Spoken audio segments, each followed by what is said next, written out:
Good morning students. आज हम नया चैप्टर स्टार्ट करने वाले हैं, पाचन एवं अवशोषण, डाइजेशन एंड एब्जॉर्प्शन।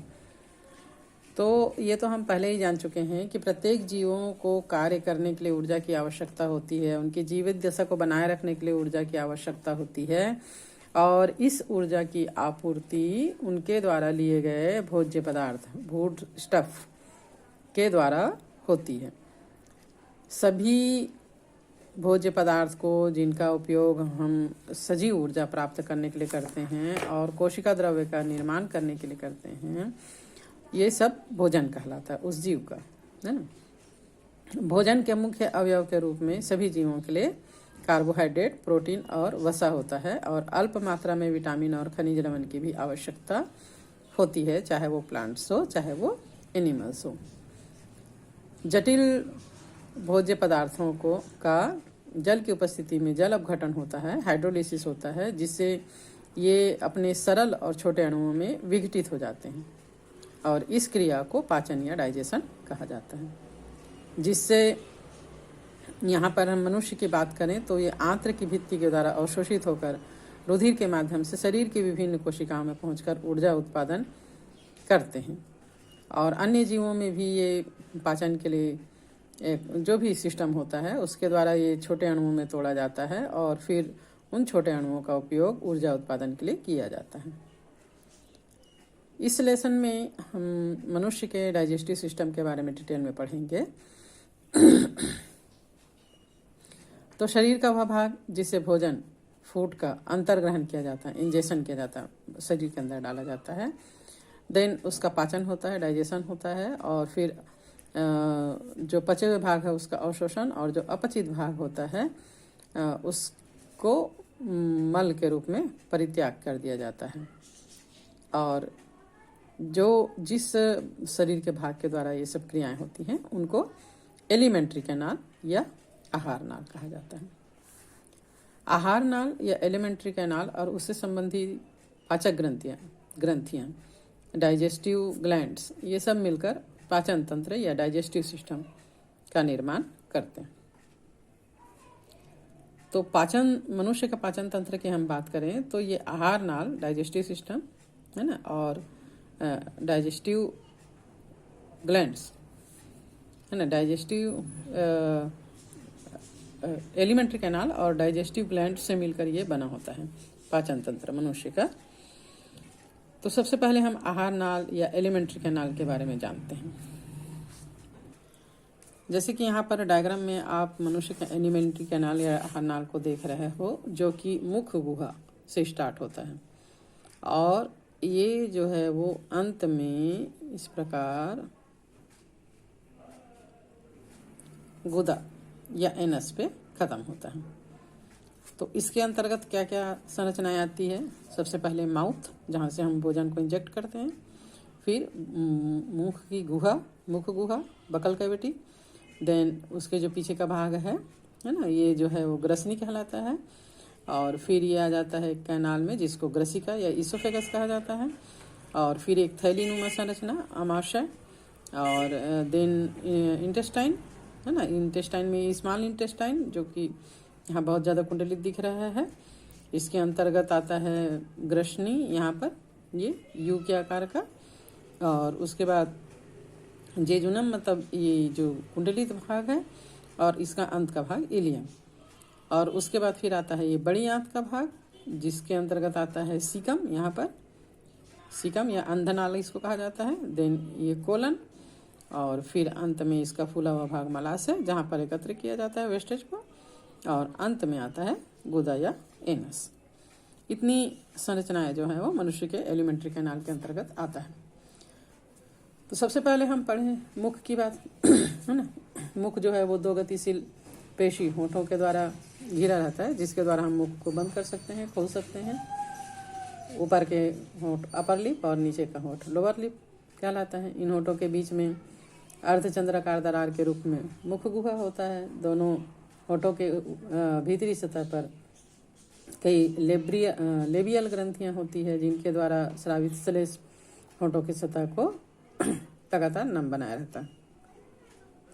ऊपरी होंठ ठीक बीच में से दबा हुआ होता है। इसका एक गड्ढा होता है जो नाक तक फैला होता है, जिसको फिल्ट्रोन कहा जाता है, और इसके कार्य के बारे में अभी कोई जानकारी प्राप्त नहीं हुई है सही। ऊपरी ओठ पर वयस्क अवस्था में मेल में जो है वो मिस्टिक्स आ जाते हैं, और इसके अतिरिक्त होठ मुंह को खोलने और बंद करने का काम करते हैं, और साथ ही भोजन को पकड़ने में सहायता करते हैं, और शब्दों के उच्चारण में हमारी मदद करते हैं। Then next one is the मुख गुहा, बकल कैविटी। मुख के अंदर मुख गुहा 2 भागों में विभक्त होता है, जिसको क्रमशः प्रघान या वेस्टिबुल और मुख गुहिका कहलाता है।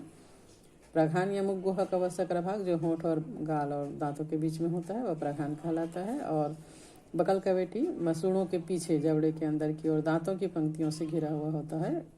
इसको वास्तविक मुख गुहा या बकल कैविटी कहा जाता है।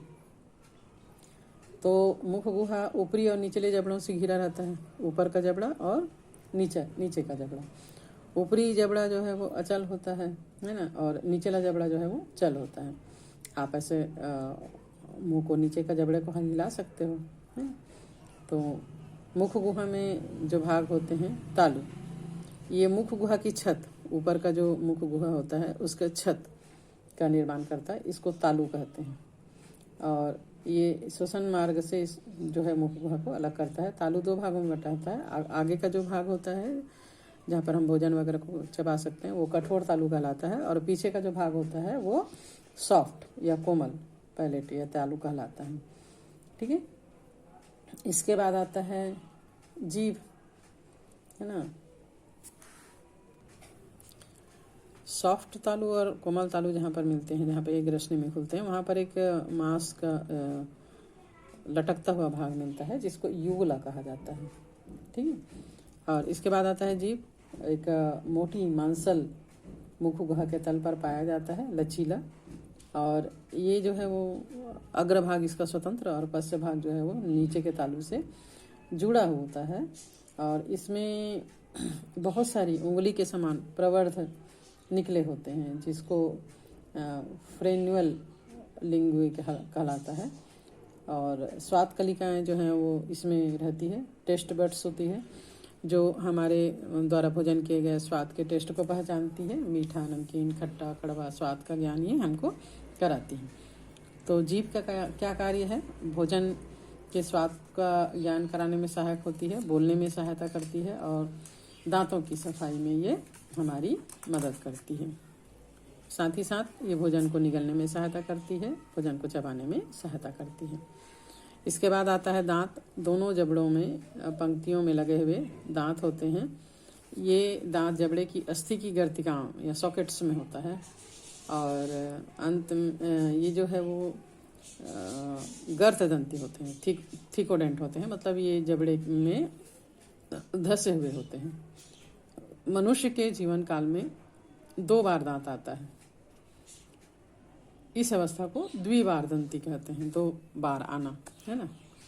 तो ये 2 प्रकार का होता है। पहला तो अस्थायी दांत, बच्चा जब बड़ा होने लगता है 4, है ना, तो 1 साल की उम्र से लेकर 5 साल की उम्र तक दांत इसमें आते हैं। ये अस्थायी दांत कहलाते हैं, या दूध के दांत भी इसको कहते हैं। और ये जो है वो बाद में फिर टूट कर निकल जाते हैं। 5 साल के बाद धीरे धीरे टूट कर ये निकलते हैं, और इनको गिरने वाले दांत भी कहते हैं, इसीलिए डेसिडुअस टीथ भी कहा जाता है। इनकी संख्या लगभग 20 होती है। और इसके बाद जो दांत आते हैं वो परमानेंट दांत होते हैं, स्थायी दांत होते हैं, जो अगर टूट जाए तो नहीं निकलते, और इनकी संख्या लगभग 32 होती है।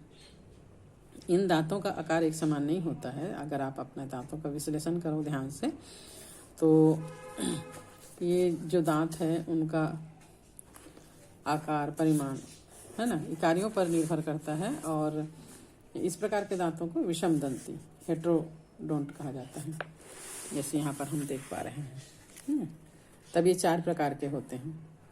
सामने का दांत, इनकी संख्या जो है वो 8 होती है। ये भोजन को काटने का काम करते हैं। इनको कृंतक कहा जाता है। सामने यहाँ पर 2 नीचे, 2 राइट में, 2 लेफ्ट में, यानी 4, और ऊपर भी, ऊपर और नीचे दोनों है ना, मतलब ये 8, इनकी संख्या होती है 8।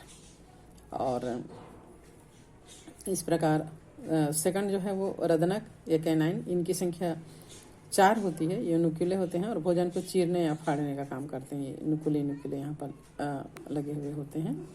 इन 2 और 2 4 के बाद इधर एक, इधर एक, 2 और ऊपर 2, ठीक है। तो इनकी संख्या कितनी होती है?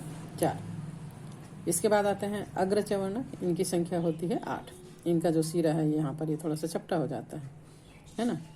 तो 2 इधर 2 इधर, 4 और 4 ऊपर, तो इनकी संख्या होती है 8। ये भोजन को चबाने और पीसने का काम करते हैं। और चौथा है चवर्णक यानी मोलर, इनकी संख्या होती है 12। प्रत्येक मनुष्य में 12 नहीं आता है, ये किसी में ये कम ज़्यादा ये हो सकता है इनकी संख्या। और ये भोजन को चबाने का काम करते हैं। सबसे पीछे का जो भाग होता है, ये पीछे वाला जो भाग होता है। अग्रचवर्णक और चवर्णक को कपोल दांत कहा जाता है, चिक टीथ कहा जाता है। मनुष्य में तीसरा मोलर दांत सबसे अंत में निकलता है, जिसे अकल का दाढ़ या विजडम टीथ भी कहा जाता है, और ये एक अवशेषी अंग माना जाता है। इसके बाद आता है दंत सूत्र कैसे निकाला जाता है ना। तो इसके लिए यहाँ पर देखिए, ये दंत सूत्र निकाला गया है ना। दंत सूत्र स्तनियों में जो दांत का विन्यास होता है, एक सूत्र के रूप में व्यक्त किया जाता है। इसे ही दंत सूत्र कहा जाता है। और प्रत्येक जबड़े में 2 अर्धांश, right side and left side, नीचे भी राइट साइड और लेफ्ट साइड, और ऊपर भी right side and left side होता है। तो इसको हम एक जबड़े का आधा भाग को लेंगे, एक साइड को लेंगे, है ना, वैसे ऊपर के जबड़े का और नीचे के जबड़े का, और इसको इंटू 2 कर देंगे, तो राइट साइड और लेफ्ट साइड दोनों साइड आ जाएगा। तो दंत सूत्र डेंटल फार्मूला होता है, ऊपरी जबड़े के अर्धांश आधे भाग, यानी राइट साइड या लेफ्ट साइड एक आधा भाग को ले लो, और निचले जबड़े के अर्धांश में दांतों की संख्या गुना 2।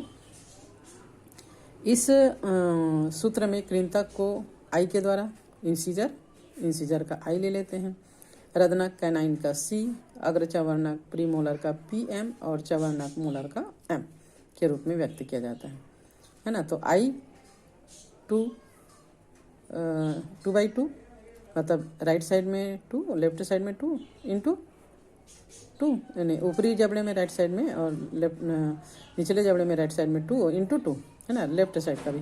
तो कैनाइन 1/1, PM 2/2, M 3/3। तो ये हो गया 2 + 1 3 4 5 6 7 8। ऐसे यहाँ भी 2 + 1 3 4 5 6 7 8 8/8 इंटू 2, 2 साइड का। तो टोटल कितना हुआ? 32, ठीक है। 8 दूनी 16, 16 दूनी 32। बच्चों का दंत सूत्र या अस्थायी दांत में इंसीजर होता है 2/2, कैनाइन 1/1, PM 0, प्रीमोलर नहीं होता, मोलर 2/2। तो यहाँ पर हो गया 5/5 इंटू 2 = 20। खरगोश का दंत सूत्र भी यहाँ पे दिया हुआ है। ये सबको छोड़ो, हम आज मनुष्य के दांत का ही दंत सूत्र देखेंगे, है ना। और नेक्स्ट डे हम जो है वो दांत की संरचना के बारे में थोड़ा सा पढ़ेंगे।